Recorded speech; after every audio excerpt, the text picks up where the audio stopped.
ओम मातृदेवो भव। ओम पितृदेवो भव। ओम नमः शिवाय। नमस्कार मित्रों, जैसा कि मैंने आपसे कहा था कि पितृपक्ष के दौरान मैं आप सभी को महत्वपूर्ण जानकारियाँ दूंगा। मैं आप सभी को बताऊंगा कि देव ऋण, गुरु ऋण और पितृ ऋण से किस प्रकार से आपको मुक्ति मिलेगी, उसके बारे में मैं आप सभी को बताऊंगा। मैं आप सभी को बताऊंगा कि पितृपक्ष के दौरान जो आपके पितर हैं, जो आपके जो पूर्वज हैं, उनको आप कैसे प्रसन्न करेंगे, उनका आशीर्वाद आप कैसे प्राप्त करेंगे और उनके आशीर्वाद से आप किस प्रकार से अपने जीवन को सरल, सफल और सुगम बनाएंगे, उसके बारे में मैं विस्तृत जानकारी आप सभी को दूंगा। मेरी पूरी कोशिश रहेगी कि जो पितृपक्ष का जो 16 दिन का होता है, उस दौरान मैं प्रतिदिन आप सभी से जुड़ूं और महत्वपूर्ण जानकारियां आप सभी को उपलब्ध कराऊं, आप सभी को अहम जानकारियों से अवगत कराऊं। लेकिन मेरे मित्रों, उससे पहले आपको ये जानना जरूरी है कि आखिर ये पितृपक्ष के दौरान क्या कुछ करना चाहिए और पितृपक्ष क्या है, उसके बारे में आप सभी को बताऊंगा। मित्रों, बिना देर किए आप सभी को बताऊं तो पितरों के तर्पण करने का पितृपक्ष अथवा कनागत का शुभारंभ जो है वो कल से ही, बीते कल से यानी 2 सितंबर से हो गया है। यानी पितृपक्ष का शुभारंभ जो है वो 2 सितंबर से हो गया है और पितृपक्ष का यह पर्व सर्व पितृ अमावस्या यानी कि 17 सितंबर तक चलेगा। और इस बार जो है पितृपक्ष में पुष्य नक्षत्र का योग रहेगा, जिससे इन दिनों में भी आप जो है आम जन खरीदारी कर सकेंगे। ये जो है बहुत महत्वपूर्ण जानकारी मैं आप सभी को दे रहा हूँ मेरे मित्रों। मैं ये बता रहा हूँ आप सभी को कि क्या कुछ आपको करना है, कैसे आपको पितरों को प्रसन्न करना है और क्या कुछ योग बन रहे हैं, उसके बारे में मैं आप सभी को बताऊंगा आज। और आप, जैसा कि मैंने बोला कि पितृपक्ष के दौरान जो है वो लोग खरीदारी नहीं करते हैं, शुभ कार्य नहीं करते हैं, उससे वर्जित रखते हैं, शुभ कार्यों को नहीं करते हैं। और क्या करना चाहिए, क्या नहीं करना चाहिए, उसके बारे में मैं आज आपको विस्तृत जानकारी देने वाला हूं कि पितृपक्ष के दौरान आपको क्या करना चाहिए और क्या नहीं करना चाहिए। और मित्रों, आगे बढ़ूंगा और आप सभी को मैं बताऊंगा कि जो पितृपक्ष है उसमें आपको क्या करना है, किस प्रकार से आपको पितरों को मनाना है। मित्रों, ये सारी जानकारियां, विस्तृत जानकारियां मैं आप सभी को देने वाला हूं। लेकिन सबसे पहले मैं आप सभी को ये बता रहा हूं कि पितरों के तर्पण करने का पितृपक्ष अथवा कनागत का शुभारंभ जो है वो 2 सितंबर से हो गया है। कई लोग जो है आज से मान रहे हैं कि जो है जो आश्विन मास का शुरुआत जो है, शुभारंभ जो है आज से हो रहा है। लेकिन मेरे मित्रों, ये जो है कल 11 बजे के आसपास से शुरू हो गया है जो पितृपक्ष है वो। और पितृपक्ष का यह पर्व जो है सब पितृ अमावस्या यानी सर्व पितृ अमावस्या यानी कि 17 सितंबर तक चलेगा। और इस बार मेरे मित्रों पितृपक्ष में पुष्य नक्षत्र का योग रहेगा, जिससे इन दिनों में भी आम जन, हम आप जो है वो खरीदारी कर सकेंगे। और मेरे मित्रों, मैं आप सभी को बताऊं तो इस बार पितृपक्ष में 7 जो है वो स्वार्थ सिद्धि योग बन रहे हैं, 5 सिद्धि योग बन रहे हैं, 7 अमृत योग है, 1 अमृत सिद्धि योग है और 1 जो है वो त्रिपुष्कर योग के साथ साथ 13 सितंबर को रवि पुष्य नक्षत्र भी आएगा, जो कि सोमवार की दोपहर तक रहेगा। मेरे मित्रों, मैं एक बार फिर से आप सभी को जानकारी, तो बहुत महत्वपूर्ण जानकारी मैं आप सभी को दे रहा हूँ कि ये पहली बार ऐसा हुआ है, पहली दफा ऐसा हो रहा है कि इस बार जो है पितृपक्ष के दौरान भी, पितृपक्ष में भी 7 जो है वो स्वार्थ सिद्धि योग बन रहे हैं और 5 जो है सिद्धि योग बन रहे हैं, 7 अमृत योग बन रहे हैं, 1 अमृत सिद्धि योग बन रहा है और 1 जो है त्रिपुष्कर योग के साथ साथ 13 सितंबर को रवि पुष्य नक्षत्र भी आएगा, जो कि सोमवार की दोपहर तक रहेगा। और मेरे मित्रों, आप सभी को बताऊं तो पुष्य नक्षत्र और अन्य शुभ योगों के कारण इस बार जो है पितृपक्ष में पितरों की कृपा बरसेगी और लोग जो है वे ज्वेलरी, वाहन, इलेक्ट्रॉनिक्स उपकरण और उसके बाद गृह उपयोगी वस्तुओं की खरीदारी कर सकेंगे। मैं आप, जैसा कि आपको पहले ही बताया मेरे मित्रों कि ये तकरीबन ऐसा नहीं होता है। लोग जो है पितृपक्ष के दौरान खरीदारी नहीं करते हैं। लेकिन इस बार जो है तमाम ऐसे योग बन रहे हैं जिसमें जो आप सभी जो है, हम जो हैं, आप जो है अवश्य ही खरीदारी कर सकते हैं, धड़ल्ले से खरीदारी कर सकते हैं, ऐसा योग बन रहा है मेरे मित्रों। और क्या कुछ योग बन रहा है उसके बारे में मैंने आप सभी को बताया, और एक बार फिर से मैं आप सभी को बता रहा हूँ कि ये पहली बार ऐसा है इस तरह के योग बन रहे हैं जिसमें आप खरीदारी कर सकते हैं। क्या योग बन रहे हैं मेरे मित्रों? तो पितृपक्ष में इस बार जो है 7, 1 2 नहीं 7 जो है वो सर्वार्थ सिद्धि योग बन रहे हैं, 5 सिद्धि योग बन रहे हैं, 7 अमृत योग बन रहे हैं, 1 अमृत सिद्धि योग बन रहा है, 1 जो है त्रिपुष्कर योग बन रहा है, और इसके साथ ही साथ 13 सितंबर आने वाले 13 सितंबर को रवि पुष्य नक्षत्र भी आएगा, जो कि सोमवार की दोपहर तक रहेगा मेरे मित्रों। तो ये जो है महत्वपूर्ण जानकारियां मैं आप सभी को दे रहा हूँ, और ये आपको बताना बहुत ज़रूरी है, क्योंकि कई लोग जो है वो ऐसा मानते हैं कि जो पितृपक्ष है उसके दौरान जो है कोई भी शुभ कार्य नहीं करना चाहिए, लेकिन आप बिल्कुल कर सकते हैं, धड़ल्ले से कर सकते हैं। और मित्रों आगे बढ़ूंगा और आप सभी को बताऊंगा कि पुष्य नक्षत्र और अन्य शुभ योगों के कारण इस बार पितृपक्ष में भी पितरों की कृपा बरसेगी, और लोग ज्वेलरी, उसके बाद वाहन, इलेक्ट्रॉनिक्स उपकरण, गृह उपयोगी वस्तुओं की खरीदारी जो है वो कर सकते हैं। मित्रों मैं आप सभी को बताता चलो कि भारतीय धर्म ग्रंथों में मनुष्य को 3 प्रकार के ऋणों से मुक्त होना आवश्यक बताया गया है, और इनमें जो है सर्वप्रथम देव ऋण है, उसके बाद ऋषि ऋण है, उसके बाद पितृ ऋण बताए गए हैं। और इन ऋणों से मुक्ति के लिए अच्छे कर्म और दान पुण्य का जो है वो सर्वाधिक महत्व बताया गया है। मेरे मित्रों मैं आप सभी को बताऊं कि भाद्रपद शुक्ल पक्ष पूर्णिमा से अश्विन कृष्ण पक्ष अमावस्या के बीच जो भी दान धर्म किया जाता है वह सीधा पितरों को प्राप्त होने की मान्यता है, और पितरों को भोजन जो है वो ब्राह्मण और पक्षियों के माध्यम से पहुंचता है, ऐसा जो है धर्म ग्रंथों में कहा गया है, शास्त्रों और पुराणों में कहा गया है मेरे मित्रों। और इसी के साथ मैं आगे बढ़ूंगा मित्रों, और आप सभी को बताऊं कि पितृदोष से क्या क्या समस्याएं उत्पन्न होती है। अगर आपकी कुंडली में, अगर आपके जीवन में पितृदोष है, आपकी कुंडली में पितृदोष है, आपकी कुंडली जो है वो पितृदोष से शापित है, तो उसके लिए वो आपको कैसे पता चलेगा कि आपकी कुंडली जो है वो शापित है, आपकी कुंडली में पितृदोष है?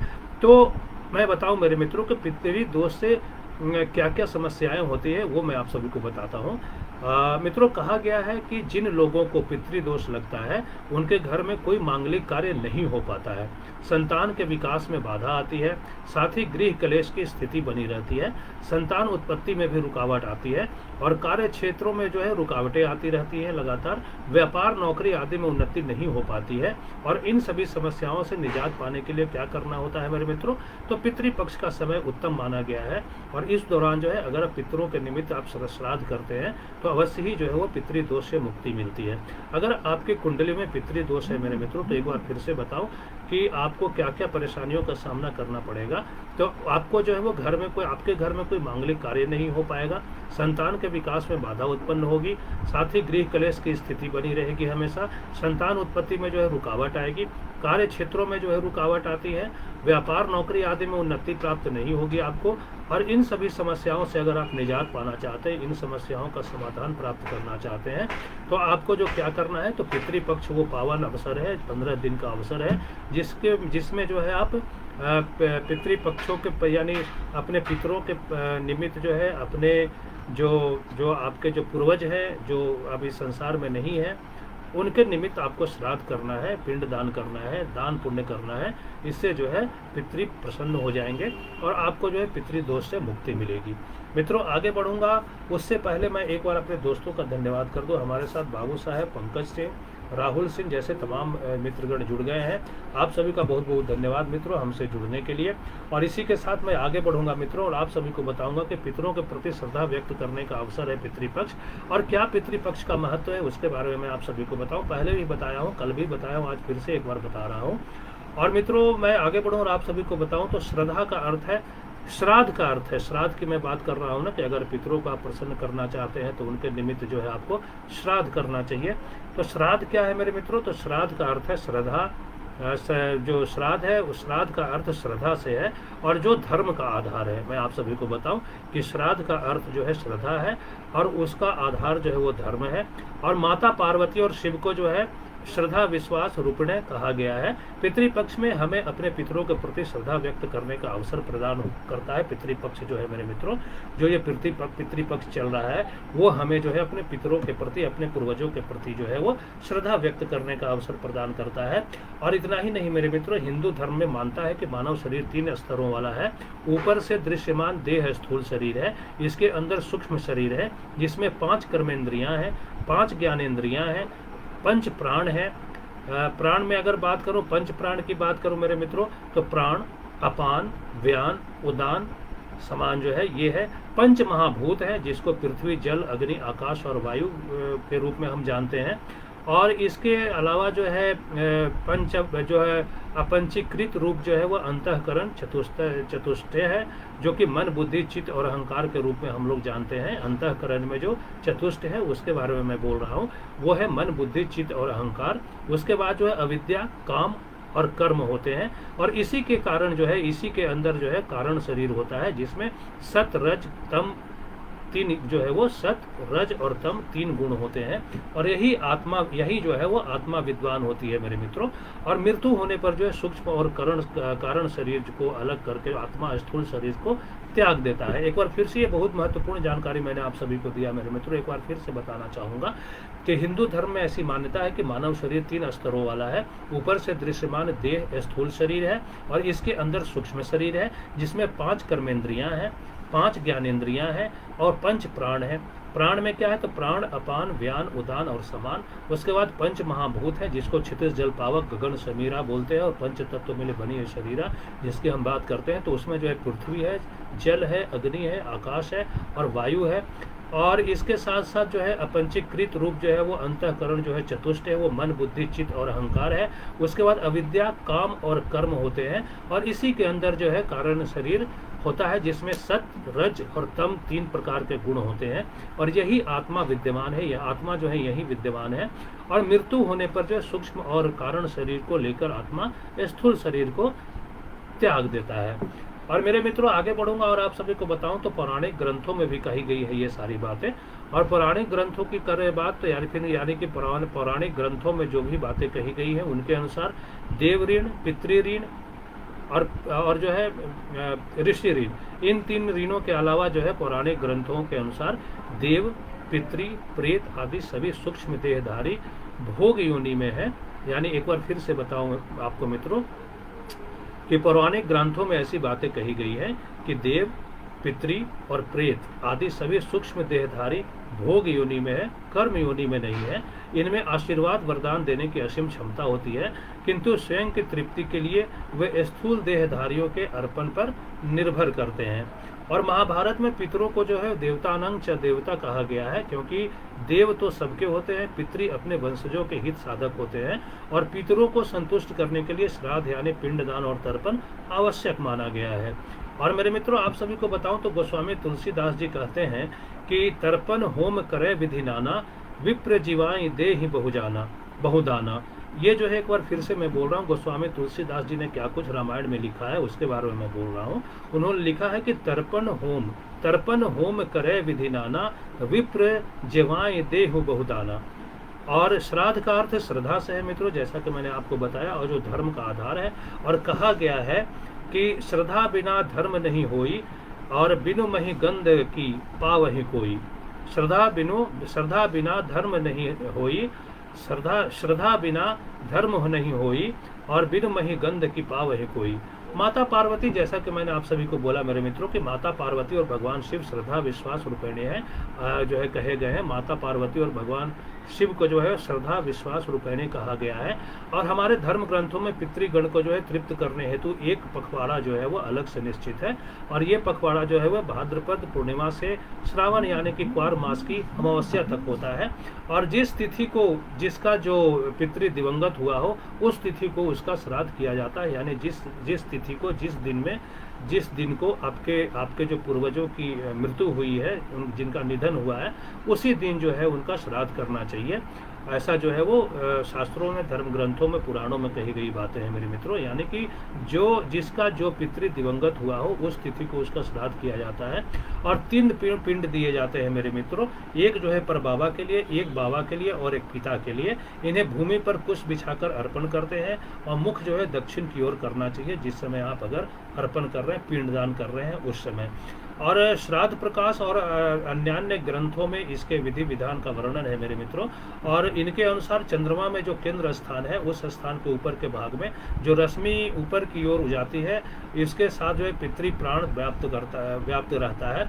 और कृष्ण पक्ष की प्रतिपदा में जो है मध्याह्न के समय जो रश्मि ऊपर की ओर जाती है, वह इस समय जो है 15 दिन को पृथ्वी की ओर हो जाती है।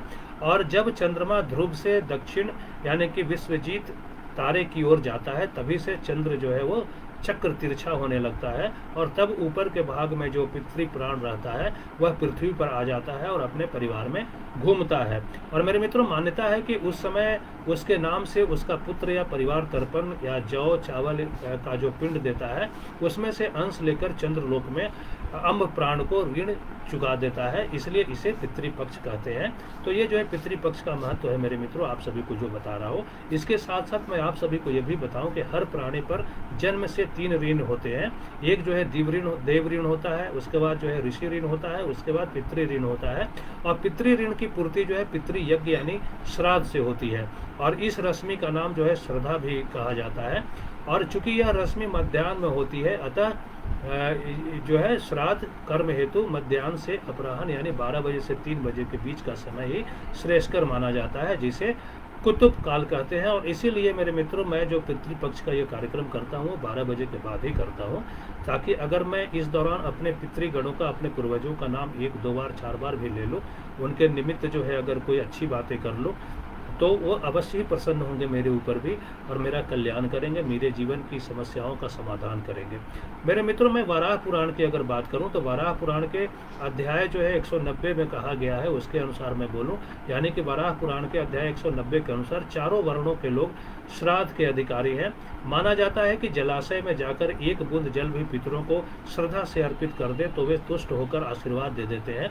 वराह पुराण कहता है कि यदि व्यक्ति साधनहीन है और कहीं वन प्रदेश में है, तो दोनों हाथ उठाकर पितरों को अपनी स्थिति बताकर जो है वो श्रद्धा समर्पण कर दें, तब भी वे प्रसन्न होकर आशीष देते हैं।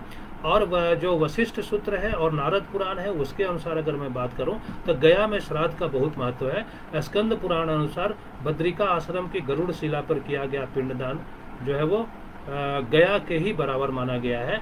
और श्राद्ध में जो है वो श्रद्धा का सर्वाधिक महत्व है मेरे मित्रों। यदि इसे पूरी निष्ठा के साथ नहीं किया जाता तो इसे करना निरर्थक बताया गया है। और ये भी कहा गया है कि न तत्र विरा जायन्ते न रोगो न शयायुषः न च श्रेयो दिगच्छन्ति यत्र श्राद्ध विवर्जितम। एक बार फिर से मैं बोल रहा हूँ मेरे मित्रों कि न तत्र विराजयन्ते नारोको न शयाशु। मैं दोबारा से बोलता हूँ, चूँकि मंत्र का उच्चारण जो है मैं इसका पहली बार कर रहा हूँ, और मंत्र का उच्चारण हमेशा जो है मेरे मित्रों शुद्ध होना चाहिए, अन्यथा उसका जो है दुष्परिणाम पड़ता है। इसलिए मैं इसको जो है दोबारा एक बार प्रयास करता हूँ कि न तत्र वीरा जायन्ते न रोगो न शतायुष न च श्रेयो धिगच्छन्ति यत्र श्राद्ध विवर्जितम। और मेरे मित्रों, ये जो है इसलिए कहा गया है कि श्राद्ध जो है निरर्थक हो जाता है, अगर श्रद्धा भक्ति के साथ श्राद्ध न करें तो उसका कोई अर्थ नहीं रह जाता है। और मित्रों, हम पितृ मानते हैं, और जब तक किसी व्यक्ति की मृत्यु के बाद उसका जन्म नहीं हो जाता वह जो है वो सूक्ष्म लोक में रहता है। और ऐसा मानते हैं कि इन पितरों का आशीर्वाद सूक्ष्म लोक से परिवार जनों को जो है वो मिलता रहता है। और पितृपक्ष में पितृ धरती पर आकर अपने लोगों पर ध्यान देते हैं और आशीर्वाद देकर उनकी समस्याएं दूर करते हैं। पितृपक्ष में हम लोग अपने पितरों को याद करते हैं मेरे मित्रों, और उनकी याद में दान धर्म का पालन करते हैं। मित्रों, मैं आगे बढ़ूंगा और आप सभी को बताऊंगा कि पितृपक्ष में किस तरह जो है कार्यों का पालन करना चाहिए। उसके पहले जो है मैं अपने मित्रगणों का एक बार फिर से धन्यवाद कर दूं। हमारे साथ पिंकू से जुड़े हैं, उसके बाद बाबू साहब जुड़े, पंकज से जुड़े हैं, राहुल से जुड़े हैं, और तमाम जो लोग हमारे वीडियो को लाइक कर रहे हैं, कमेंट कर रहे हैं, आप सभी का मैं बहुत बहुत धन्यवाद करता हूँ। मेरे कार्यक्रम से जुड़ते हैं आप सभी, इसके लिए आप सभी के प्रति कृतज्ञता व्यक्त करता हूँ। मेरे मित्रों, इसी के साथ मैं आगे बढ़ूंगा और आप सभी को बताऊंगा कि पितृपक्ष में किस तरह कार्यों का पालन करें। तो पितृपक्ष में हम पितरों को नियमित रूप से जल अर्पित करते हैं मेरे मित्रों। ये जो है ये करना आवश्यक होता है कि पितृपक्ष में हम अपने पितरों यानी पूर्वजों को नियमित रूप से जो है जल अर्पित करते हैं। और यह जल दक्षिण दिशा की ओर मुंह करके दोपहर के समय दिया जाता है। जल में काला तिल मिलाया जाता है और हाथ में कुश रखा जाता है। जिस दिन पूर्वज की देहांत की तिथि होती है उस दिन अन्न और वस्त्र का दान किया जाता है और उसी दिन जो है किसी निर्धन को भोजन भी कराया जाता है। इसके बाद पितृपक्ष के कार्य जो है वो समाप्त हो जाते हैं। और मेरे मित्रों, आप सभी को बताऊं तो कौन पितरों का श्राद्ध कर सकता है, मतलब पुरुष, महिला, बच्चा क्या कर सकते हैं उसके बारे में मैं बताऊं तो पितरों का श्राद्ध कौन कौन कर सकता है उसके बारे में आप सभी को बता रहा हूं। तो घर का वरिष्ठ पुरुष सदस्य नित्य तर्पण कर सकता है। उसके अभाव में घर का कोई भी पुरुष सदस्य जो है वो भी जो है वो तर्पण कर सकता है। पौत्र और नाती को भी तर्पण और श्राद्ध का अधिकार होता है। वर्तमान में स्त्रियां भी तर्पण और श्राद्ध कर सकती हैं और सिर्फ इतना ध्यान रखें कि पितृपक्ष की सावधानियों का पालन करें। अब किन किन चीज़ों से परहेज करना है मेरे मित्रों पितृपक्ष के दौरान, उसके बारे में मैं जल्दी से आप सभी को बताऊं। तो पितृपक्ष के दौरान जो है दोनों वेला स्नान करके पितरों को याद करना चाहिए। उसके बाद जो है कुतुब वेला में पितरों को तर्पण दे, जो कि दोपहर का जो है 12 बजे से लेकर 3 बजे की बात मैंने बताई। उस दौरान जो है पितरों का तर्पण करिए, उनके निमित्त जो है श्राद्ध करिए, तर्पण करिए। और इसी वेला में जो है तर्पण का विशेष महत्व होता है। तर्पण में जो है कुश और कारे तिल का विशेष महत्व है मेरे मित्रों। इसके साथ तर्पण करना जो है वो अद्भुत परिणाम देता है। और जो कोई भी पितृपक्ष का पालन करता है उसे इस अवधि में केवल एक वेला जो है सात्विक भोजन ग्रहण करना चाहिए। उसके अलावा मेरे मित्रों पितृपक्ष में सात्विक आहार खाएं, जैसे प्याज, लहसुन, मांस वगैरह से परहेज करें। जहाँ तक संभव हो दूध का प्रयोग कम से कम करें। पितरों को जो है वो हल्की सुगंध वाले सफ़ेद पुष्प अर्पित करने चाहिए। तीखी सुगंध वाले फूल वर्जित है पितरों को अर्पित करना। और मेरे मित्रों और थोड़ी सी जानकारी दी तो दक्षिण दिशा की ओर जो है मुख करके पितरों को तर्पण और पिंडदान करना चाहिए। और पितृपक्ष में नित्य जो है वो भगवत गीता का पाठ भी करना चाहिए। और कर्ज लेकर या दबाव में कभी भी श्राद्ध कर्म नहीं करना चाहिए मेरे मित्रों। मैं तो इतना तक कहता हूँ कि आप जो है कर्ज लेकर कोई भी पूजा अनुष्ठान भी आपको नहीं करना चाहिए। और यहाँ पे साफ तौर से शास्त्रों में, वेदों में, ग्रंथों में ये बातें कही गई है कि कर्ज लेकर या फिर किसी के दबाव में कभी भी श्राद्ध कर्म नहीं करना चाहिए मेरे मित्रों। यहाँ एक अहम बात और मैं आप सभी को बताना चाहूँगा। मानकर चलिए कि कई बार ऐसा होता है किसी भी परिवार में कि उसके यहाँ का जो परिवार का एक सदस्य ऐसा होता है जिसकी उम्र अभी मृत्यु लायक नहीं होती है, लेकिन वो उसकी अगर मृत्यु हो जाती है मेरे मित्रों तो वो उस व्यक्ति पे जो है उसके परिवार का, उसके गांव वाले का, उसके समाज के लोगों का बहुत ज़्यादा दबाव पड़ता है। और उसको मजबूरी में जो है 1,00,000, 2,00,000, 4,00,000, 5,00,000 रुपए तक जो है वो खर्च करने पड़ते हैं। ब्राह्मणों को जो है 100, 200, 500 की संख्या में ब्रह्म भोज कराया जाता है। उसमें नाना प्रकार की मिठाइयाँ बनाई जाती हैं, पूरी, सब्जी, जलेबी और जो है तमाम जो है वो छेने और खोए की मिठाइयाँ बनाई जाती है मेरे मित्रों। और गांव, घर और समाज के दबाव में जो है वो व्यक्ति जमीन जायदाद बेचकर भी वो काम करता है। उसी के बारे में यहाँ पे कहा गया है मेरे मित्रों कि कर्ज लेकर या फिर दबाव में कभी भी कोई श्राद्ध कर्म नहीं करना चाहिए। इसलिए मेरे मित्रों मैं आप सभी से ये अवश्य ही विनती करना चाहूँगा, प्रार्थना करना चाहूँगा कि अगर आपके घर में किसी की मृत्यु हो गई है तो आप उसकी तमाम क्रिया अवश्य करिए। जितनी भी क्रियाएं होती हैं वो क्रियाएं सारी करिए। लेकिन जो ब्रह्मभोज की बात होती है मेरे मित्रों, जो श्राद्ध कर्म की, जो श्राद्ध की बात होती है जिसमें तमाम जो है 100, 200, 500, 1000 लोगों को जो है वो खाना खिलाया जाता है, उसके पक्ष में मैं बिल्कुल नहीं हूँ। और इसके लिए जो है वो तमाम जगहों से जो है वो अब अभियान भी चलाए जा रहे हैं इसको रोकने के लिए। आप मान के चलिए ना कि आपके घर में अगर किसी की मृत्यु हो गई है, आप कितने दुखी होते हैं। और उसी दौरान जो है वो आपके घर के सदस्यों का, आपके जो है गांव के आपके जो गोत्र के लोग होते हैं उनका, और आपके समाज के लोगों का जो है आपके ऊपर बहुत ज़्यादा दबाव होता है कि नहीं, आपको श्राद्ध कर्म में जो है 5 मिठाइयाँ बनवानी चाहिए, बड़ी वाली पूड़ी बनवानी चाहिए, 5 प्रकार के सब्जी बनवानी चाहिए और तमाम तरह की बातें कही जाती है मेरे मित्रों। और जिस व्यक्ति के पास, जिस आदमी के पास पैसे नहीं होंगे, जिसके पास धन नहीं होगा, वो क्या करेगा? वो या तो किसी से कर्ज लेगा या फिर उसके पास जो है अगर ज़मीन जायदाद है तो उसको बेचेगा, जेवर बेचेगा, गहने बेचेगा। और जो है समाज के दबाव में, परिवार के लोगों के दबाव में, गांव वालों के दबाव में वो आदमी जो है 2 लाख 4 लाख रुपए खर्च कर देगा। और मित्रों फिर अगर उसकी स्थिति खराब होगी तो आप ये मान के चलो कि उसकी मदद के लिए कोई भी खड़ा नहीं होता है। हाँ, ये कर सकते हैं अगर आप इतना ज़्यादा समाज को लेकर आगे बढ़ने वाले हैं। आप अगर किसी समाज के लोग हैं, आप जो है किसी समाज के लोग हैं, उस व्यक्ति के यहाँ जो है ये जो है इस तरह की कभी दुख की घड़ी आ जाए, जब उसका जो है जवान पिता जो है वो जिसकी उम्र मृत्यु लायक नहीं हो, या फिर जिसका जवान बेटा मर गया हो, या फिर और परिवार का कोई ऐसा सदस्य मर गया हो जिसमें जो है वो परिवार दुखी हो, व्याकुल हो रहा हो, और उस स्थिति में जो है आप उसको मजबूर करते हैं श्राद्ध करने के लिए, 5 तरह की मिठाइयाँ बनाने के लिए। और कई लोग मित्रों ये दिखावा में भी करते हैं, कई बार तो दबाव भी होता है, और कई बार में जो है वो दिखावा के रूप में भी लोग जो है करते हैं, और 2 लाख 4 लाख 5 लाख रुपए तक खर्च कर देते हैं। और उनकी स्थिति ऐसी नहीं होती है मेरे मित्रों, बावजूद इसके परिवार के दबाव में, समाज के दबाव में, अपने गांव वालों के दबाव में, नाते रिश्तेदारों के दबाव में जो है वो दिखावे के लिए भी कई बार ऐसा करते हैं, जो कि बिल्कुल नहीं करना चाहिए मेरे मित्रों। मैं आपको स्पष्ट रूप से ये कहना चाहता हूँ कि ब्रह्म भोज जो है उस पर जो है रोक लगना चाहिए, उस पर रोक लगना चाहिए।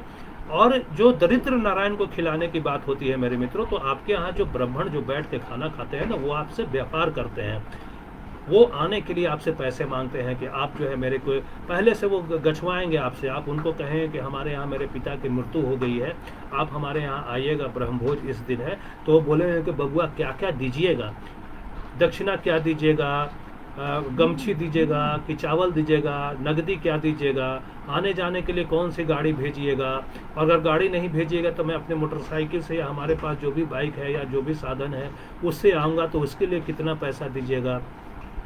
इस तरह से होता है मेरे मित्रों। बावजूद इसके हमारे समाज में कई ऐसे लोग हैं जो कि अपने दिखावे के लिए ये सब करते हैं, लेकिन मैं बिल्कुल भी इसके पक्ष में नहीं हूँ, और ये करना भी नहीं चाहिए मेरे मित्रों। आप मान के चलिए कि आज मेरी मृत्यु हो जाती है और मेरे बेटे के पास अगर कुछ नहीं है तो वो क्या करेगा?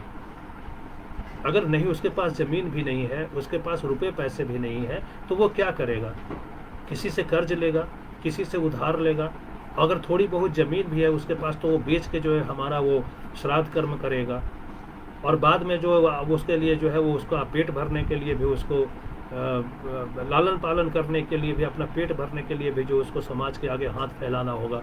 तो मैं ये अवश्य बोलूँगा कि अगर आप समाज के लोग हैं और किसी की आप भलाई करना चाहते हैं, वो चाहे मैं श्राद्ध की बात ही नहीं करता हूँ मेरे मित्रों, मैं मृत्यु भोज की ही बात नहीं कर रहा हूँ, मैं जो है प्रति भोज की भी बात कर रहा हूँ। किसी का शादी विवाह है, किसी का कुछ है, तो उसमें बेकार के खर्चे क्यों?